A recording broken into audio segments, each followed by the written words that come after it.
அந்த மேலே ஒரு நோட்டு போகுதுன்னா அப் டு பாட்டம் வரைக்குமே சேஞ்ச் இல்லாமல் அது போகணும். இப்போ வந்து தரரீரா எப்படி ஏத்துறோம் பாருங்க. கண்ணிலே காந்தம் வைத்து இந்த வெலாசிட்டி எவ்வளோ பாடுறோமோ அதே வெலாசிட்டி டாப்பில் போயிட்டு கீழே வரைக்கும் இறங்கணும். அதான் மேஜிக்கு. மேஜிக்கு யாருக்கு இல்லை, எல்லா சிங்கருக்குமே எல்லா ஹீரோயினுக்குமே அவங்க பாடிருக்காங்க. எல்லா ஹீரோயினுக்குமே அப்படியே ஆப்டா அவங்க வாய்ஸ் யூத்தாவே இந்த மாதிரி பாடுவாங்க. வாசலிலே பூசணி பூ வச்சதென்ன, அதெல்லாம் அவ்வளோ மைனூட்டா பாட முடியாது. மோனல்னு ஒரு புது பொண்ணு நடிக்கிறா, சிம்ரன் சிஸ்டர். அந்த பொண்ணு பாடுற மாதிரியே இருக்கு அந்த பாட்டு. 68 வயசுல ஒருத்தருக்கு வாய்ஸ் இப்படி இருக்குமா யூத்தா? ஆச்சரியப்பட்டிருக்கேன் நான். அப்படியே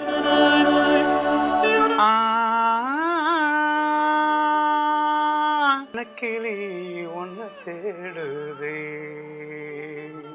இப்போ எனக்கு ஜானகி மாவு எனக்கு ஒன்றுன்னா, எங்கள் பெரிய மாவு ஒருத்தர் இருந்தாங்க, எங்கள் அம்மாவோட அக்கா. டிட்டோ ஜானகி மாவு எப்படி இருப்பாங்களோ அதே மாதிரி இருப்பாங்க. இதெல்லாம் நான் அனுபவிச்சிருக்கேன். அதனால தான் மூச்சுக்கு 300 தடவை ஜானகி அம்மா அம்மான்னு நான் சொல்கிறேன். மேடம்னு சொல்லலாம், இல்லை வேறு எதுவும் நான் சொல்லலாம். எனக்கு எங்கள் அம்மா மாதிரியே நான் ஃபீல் ஆனேன். செந்தமிழ் குரல் நேயர்கள் அனைவருக்கும் அன்பு வணக்கம்.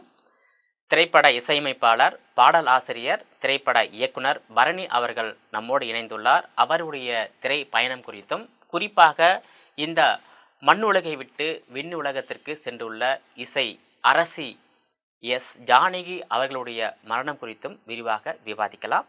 வணக்கம் சார். வணக்கம் சார். ஜானகிக்கு நிகரான ஒரு பாடகர் இப்போதைக்கு யாரை நினைப்பீங்க? அதாவது அவங்களுடைய சும்மா ஓரம் நெருங்கக்கூடிய ஒரு பாடகர்னா யாரா இருக்கும்? நான் அப்போ சொன்னதான் நினச்சேன். அவங்க ரொம்ப நாள் இல்லை, சொன்னதான் நினச்சேன். அதுக்கப்புறம் யாரையுமே நான் இன்னும் பார்க்கல. அந்த மாதிரி பாட வச்சுக்கிட்டு இருக்கேன். சொன்னதை அப்படியே பாடுவாங்க. எப்படி ஜானகிமா வந்து பாடுறாங்களோ அப்படியே ஒரு தடவை கேட்டு அது ஒரு இசை ராட்சசி. அதையும் நிறைய இன்டர்வியூவில் சொல்லியிருக்கேன். சொன்னதாகவும் அதே மாதிரி இன்னும் இவ்வளோ காலம் இருந்தாங்கன்னா இன்னும் நிறைய பாட்டு அவங்கள்ட்ட இருந்து வந்திருக்கும். நிறைய இசையமைப்பாளருக்கு நல்ல நல்ல பாட்டாக பாடி கொடுத்துருப்பாங்க. அதெல்லாம் எங்களுக்கெல்லாம் ஒரு பெரிய இழப்பு. சொன்னதாகவும் அவங்க ஜானகிக்கு அப்புறம் நான் வந்து அந்த மாதிரி நினச்சது சொன்னதை நினச்சேன். அதனால் சித்ராவை நினைக்கலான்னு கேட்கக்கூடாது. சித்ராவும் என் மியூசிக்கில் பாடி பெரிய ஹிட்டு. அதுக்கப்புறம் நான் வந்து ஜானகிக்கு அப்புறம் அந்த மாதிரி ஒரு டாப் மெல்லிஸான வாய்ஸை வந்து சொன்னதான் பார்த்தேன். இன்னும் நிறைய பாடலில் அவங்க காம்போஸில் ஜானகி பாடியிருக்கலாம் என்று தோணுதா? எனக்கு அது ஆசை தான். அந்த நேரம் வர்ற ப்ரொடியூசருங்க வர்ற இதுங்க, அப்புறம் நான் நல்லா கொஞ்சம் பீக்குக்கெல்லாம் வரக்குள்ள அவங்க அதிக பாட்டு பாடலை. அவங்க ஓய்வு எடுத்துட்டாங்க. ஆமாம், அதிகமாக பாடலை. அப்போ சொர்ணலதா பாடினாங்க. சொர்ணலதா என்கிட்ட ஒரு 15-20 பாட்டு பாடிருப்பாங்க. அதில் 5-6 சாங் சூப்பர் டூப்பர் ஹிட்டு.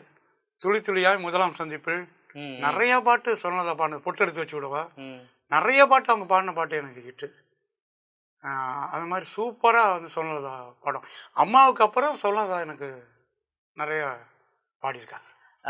பாடகி ஜானகியிடமிருந்து நீங்கள் என்ன கற்றுக்கிட்டீங்க சார்? நீங்களும் ஒரு பாடலாசிரியர், நீங்களும் ஒரு இசையமைப்பாளர், ஒரு டைரக்டர், படத்தை டைரக்ட் பண்ணியிருக்கீங்க. ஆமாம், 2 பாட்டை எழுதி நீங்களே வந்து இசையமைச்சிருக்கீங்க. ஆமாம், அது இதில் 3 பாட்டு எழுதியிருக்கேன். பாரி ஒன்று போய்மில்ல. 3 பாட்டு எழுதியிருக்கேன். அவங்களுக்கு வந்து அவங்கள பார்த்து கற்றுக்கிட்ட விஷயம் என்ன? ஜானகி மேடத்தை பார்த்து அவங்கள பார்த்து நம்ம பிரமிச்சு தான் ஃபஸ்ட்டு போய் நின்னோம். நான் பாட வைக்கோல கிட்டத்தட்ட அவங்களுக்கு வந்து வயசு எப்படி வந்து ஒரு 60 வயசு பக்கம் வந்துருச்சு. உங்களுக்கு அப்போ என்ன வயசு இருந்திருக்கும்? எனக்கு நான் 27 வயசு 30 வயசுக்குள்ளே. நான் எங்கே அப்போ என்னோட பாதி வயசு. அதான் டபுள் மடங்கு. நீங்கள் டபுள் மடங்கு, அவங்க 60 அந்த மாதிரி எனக்கு கூட இருக்கும்.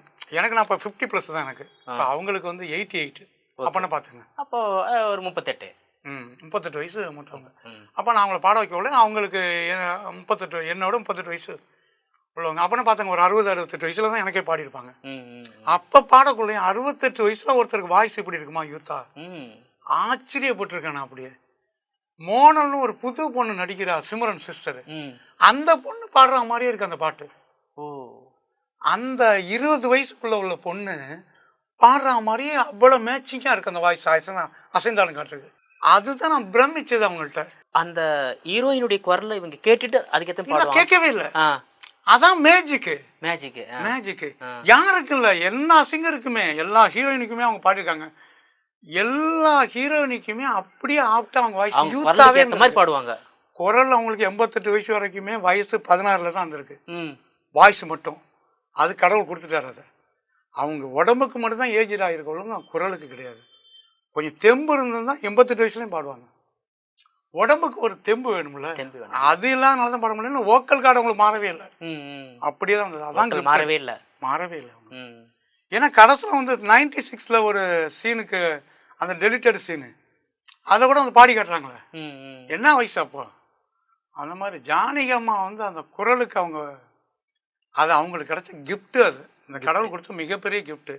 அவங்கள்ட்ட இருந்து கற்றுக்கிட்டேன்னா நான் நிறைய பேர்ட்டு நிறைய விஷயம் கற்றுருக்கேன். எஸ்சி கிட்ட, ஜானகி அம்மாட்ட இந்த டைம் தவறாமல் வருவாங்க. இந்த டைமுக்கு வராங்க, அந்த டைமுக்கு வந்துடுவாங்க. ஜானகி மேடம் எல்லாம் வந்து பெரும்பாலும் முன்னுக்கு வந்தவங்களாம் அந்த டைமிங் மிஸ் பண்ண மாட்டாங்க. அந்த மாதிரி எஸ்சிஎஸ் ரொம்ப அதில் பர்ஃபெக்ஷனு. நான் ரீரிகார்டிங் நான் ரீரிகார்டிங் போட்டு நான் 7 மணிக்கு வரேன்னா 6:58க்கே அவர் வந்துடுவார். ஸ்டுடியோவில் வந்து உட்காந்துருவார். அந்த மாதிரி அந்த வயசுல எஸ்சிஎஸ் அப்படி இருந்தார். இவங்கெல்லாம் ஏன் வளர்ந்துருக்காங்கன்னு இன்னொரு பக்கம் பார்த்தா டைம் பஞ்சுவாலிட்டி, டெடிக்கேட்டட், ஒரு தொழிலை எந்த அளவுக்கு நேசிக்கிறாங்க அப்படிங்கிறது. அதே தான் ஜானகியும். அதை நான் அவங்கள்ட்ட இருந்தெல்லாம் கற்றுக்கிட்டேன். அப்படி தான் ஜானகி மாட்டையும் அதை கற்றுக்கிட்டேன். இவ்வளோ டெடிக்கேட்டாக இருக்காங்களே, நினச்சா அவங்க எவ்வளோ சம்பாரிச்சிட்டாங்க, எவ்வளோ பாடிட்டாங்க, எவ்வளோ புகழ் வாங்கிட்டாங்க, 5 தேசிய விருது வாங்கிட்டாங்க. இப்போ லாஸ்ட்டாக அந்த இதை அந்த ஏன்னா பத்மபூஷன் ஏதோ ஒரு விருதை கூட வேண்டான்ட்டாங்க. எவ்வளோ வயசுக்கு அப்புறம் அது எனக்கு வேணாம் அப்படின்ட்டாங்க. அந்த மாதிரி விருது கூட அவங்களுக்கு பெருசாக படலை. அந்த அளவுக்கு அவங்க சாதிச்சிட்டாங்க. கர்நாடக அரசு அவங்களுக்கு அரசு மரியாதையுடன். ஆமாம், அது கண்டிப்பாக கொடுக்கணுங்க. அது இங்கே இருந்திருந்தா கூட இங்கே விஜய் சார் கொடுத்துருப்பாரு, நம்ம முதல்வர் இருக்காருப்போ கொடுத்துருப்பாரு. 3 லெஜண்டுக்கும் அரசு மரியாதை. இங்கே வந்து பாரதி ராஜாவுக்கும் அரசு மரியாதை, பாக்யராஜுக்கும் அரசு மரியாதை, அங்கே ஜானகி மேடம் இல்லை. இது நம்ம திரைத்துறைக்கே ஒரு மிகப்பெரிய மரியாதை. அது எனக்கு பெரிய சந்தோஷம். புகழுக்காக கொடுக்கப்பட்டது மரியாதை. அது இன்னும் சிஎம் மேல சாதனைக்காக கொடுக்கப்பட்டது. எங்க சிஎம் மேல நான் ரொம்ப சந்தோஷப்படுறேன். 2 பேருக்குமே அந்த மரியாதை கொடுத்ததை நீ வரவேற்கிறீங்க. ஆமா, எங்க விஜய் கொடுத்ததை நான் ரொம்ப சந்தோஷப்படுறேன். இப்போ உள்ள நிறைய பாடகர் இருக்காங்க. அந்த பாடகர்ல உங்களை வியந்த பாடகர் யாரு? ஜானகி மேடத்துக்கு அடுத்து எஸ்பிபி சொல்லிட்டீங்க. இப்போதைக்கு கரண்ட்ல உள்ளவங்க இப்போதைக்கு வந்து சித்து ஸ்ரீராம் பாடுறாரு. அவர் சில சாங்கு நல்லா பாடுறாரு. அந்த கண்ணான கண்ணு எனக்கு இமான் மியூசிக்கில் அது ரொம்ப நல்லா கரெக்டாக ஆப்டாக இருந்துச்சு. அந்த மாதிரி சில சிங்கர்ஸ் வந்து நல்லா பாடுறாங்க. அது என்னன்னா நான் சொல்கிறது எப்படின்னா சகலகலா உள்ளவனா நான் சொல்லலை. ஒரு சில மெலோடி சாங் சூப்பராக பாடிடுறாங்க. பட் ஒரு ஃபோக்கை கொடுத்தா அப்படி பாடுவாப்பிடான்னு நமக்கு தெரியாது. ஒரு சாங்க்கு ஒரு விஷயம். இப்போ வந்து ஃபோக் சாங்னா நிறைய இப்போ மியூசிக் டேரக்டே பாடிடுறாங்க. இப்போ அணியாக இருக்கட்டும், அணி வந்து அணியே பாடிடுறாப்புல. இப்போ சாய் அபங்கர் வர்றாப்புல சாய் அபங்கர் பாடிடுறாங்க. இப்போ நிறைய மியூசிக் டேரக்டர் அவங்களே பாடிடுறாங்க, நிறையா கம்போசருங்க. அதனால வந்து என்னன்னா அவங்க வந்து அவங்களுக்கு நம்பிக்கை இல்லை போல இருக்குது. சிங்கர் கொடுத்ததுக்கு ஏன் அவ்வளோ டைம் எடுத்துக்கணும், நம்மளே கம்போஸ் பண்ண நம்மளே பாடிட்டு போகணும்னு பாடிடுறாங்களா என்னன்னு தெரியல, பாடிடுறாங்க. அதனால் பெருசாக சிங்கர் இப்போ வந்து இவங்க பாடினா தான் அந்த பாட்டு ஹிட் ஆகும் அப்படிங்கிற அளவுக்கு இப்போ இல்லை சினிமாவில். அந்த லெஜெண்டெல்லாம் கொஞ்சம் சில பேர் ஒதுங்கிட்டாங்க, சில பேர் வந்து இந்த மாதிரி மறைஞ்சிட்டாங்க. இப்போ உள்ள லேட்டஸ்ட்டாக ஒரு சில பேர் பாடுறாங்க, ஒரு 2 பாட்டு நல்லா பாடுறாங்க, ஒரு 3 பாட்டு நல்லா பாடுறாங்க, ஒரு 10 பாட்டு கூட இருக்காங்க. அதுக்கப்புறம் அவங்களுக்கு பாட்டு வர மாட்டேங்குது.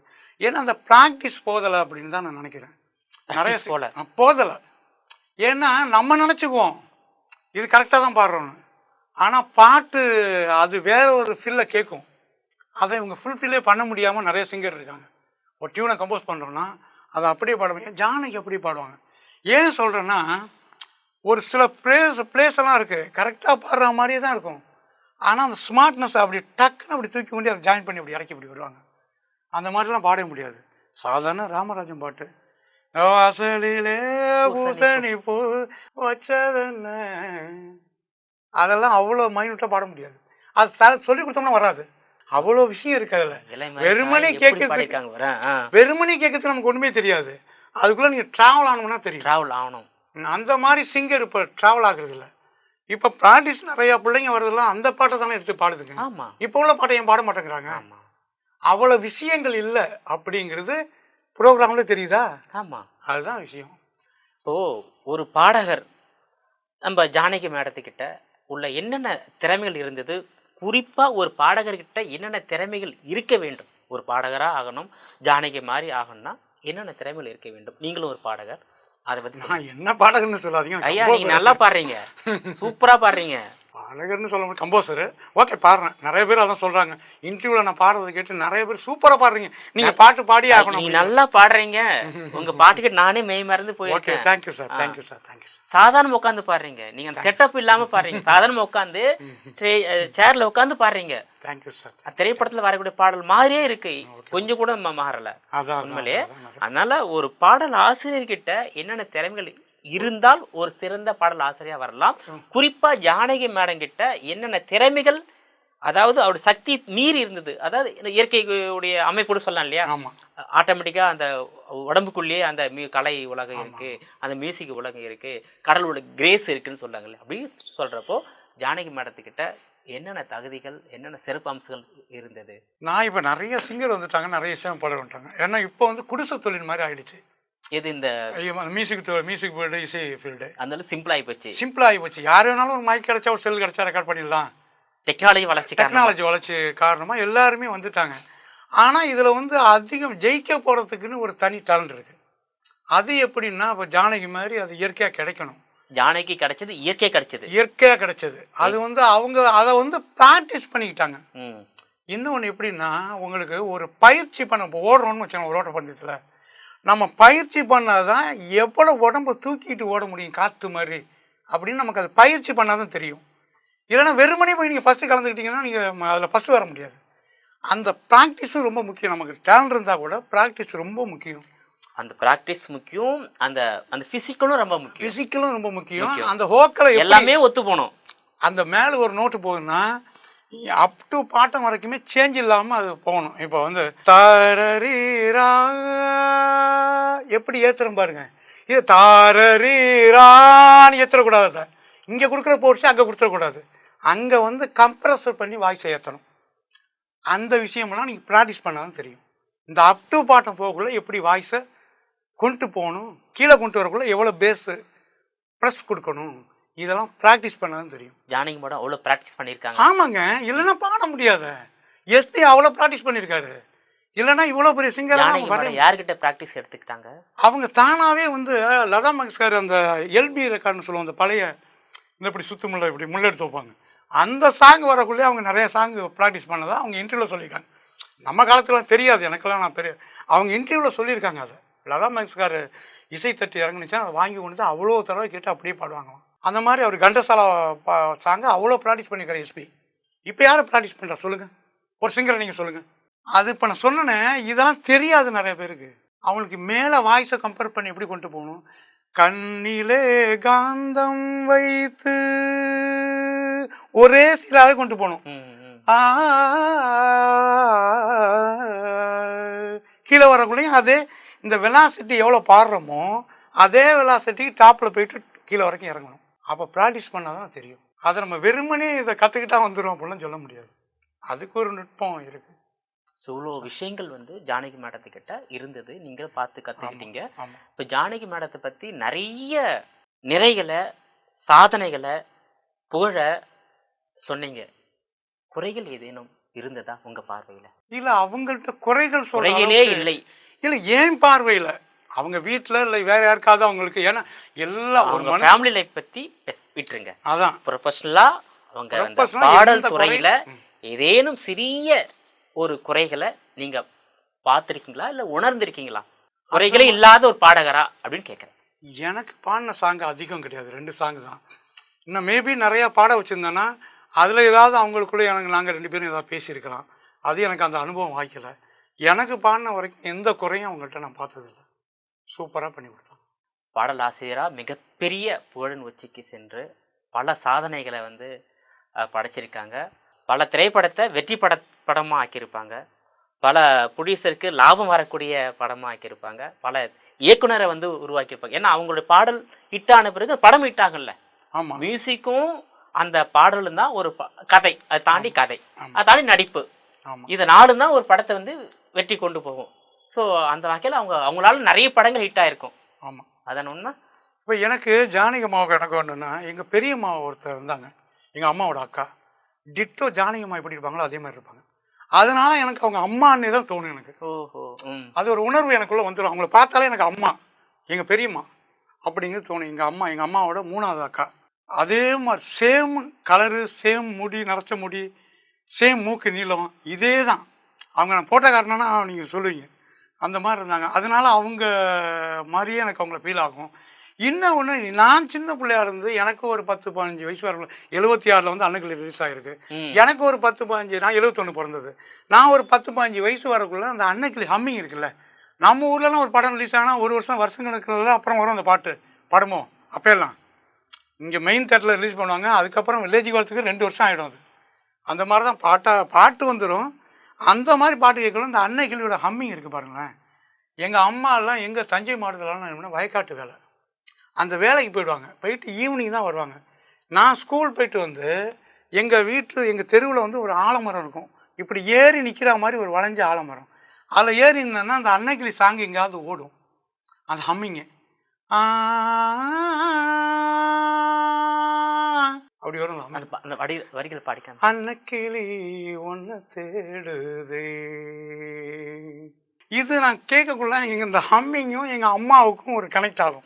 எங்கள் அம்மா வேலை செஞ்சுட்டாங்க வர்றதுக்கும் இந்த ஹம்மிங் வர்றதுக்கும் எனக்கு எங்கள் அம்மா பாடுற மாதிரியே ஒரு ஃபீல் ஆகும். நான் சின்ன வயசுல இதெல்லாம் நான் அனுபவிச்சிருக்கேன். அதனால தான் மூச்சுக்கு 300 தடவை ஜானகி அம்மா அம்மான்னு நான் சொல்கிறேன்.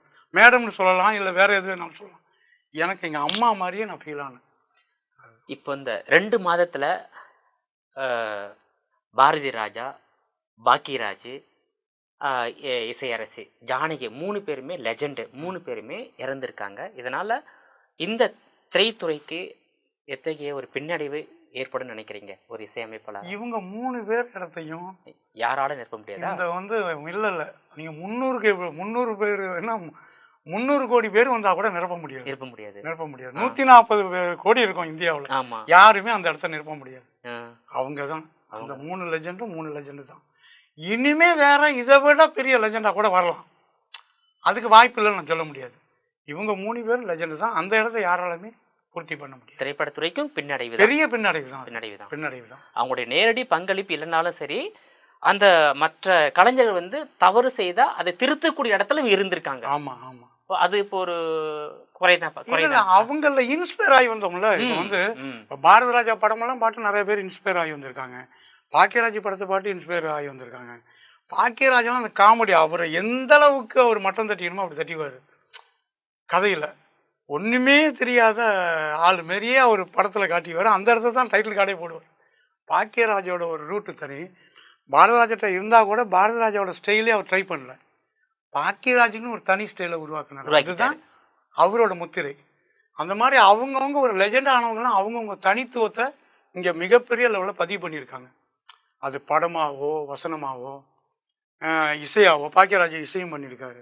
இப்படி அவங்களுக்கு என்ன டேலண்ட் இருந்தோ அவ்வளோதையும் இங்கே கொட்டி வச்சுட்டு போயிருக்காங்க நமக்காக.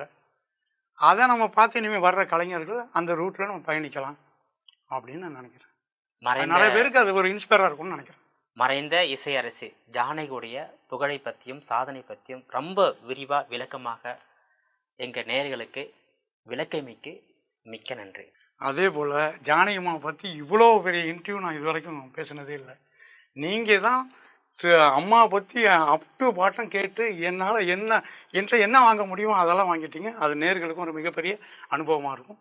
நன்றி. உங்களுடைய கருத்து, நீங்கள் பாடிய பாடல், நீங்கள் சொன்ன விதம் எல்லாமே ரொம்ப நல்லா இருந்தது. நிச்சயமாக உங்களுக்கு மிகப்பெரிய ஒரு வரவேற்பு இந்த மக்கள் மத்தியில் இந்த நேர்காணல் மூலமாக கிடைக்கும் சார். நேயர்களே, மீண்டும் இது போன்ற மற்றொரு ஆளுமையுடன் சந்திக்கிறேன். அதுவரையில் உங்களிடமிருந்து விடைபெறுவது நான் உங்கள் விஜயபாலன்.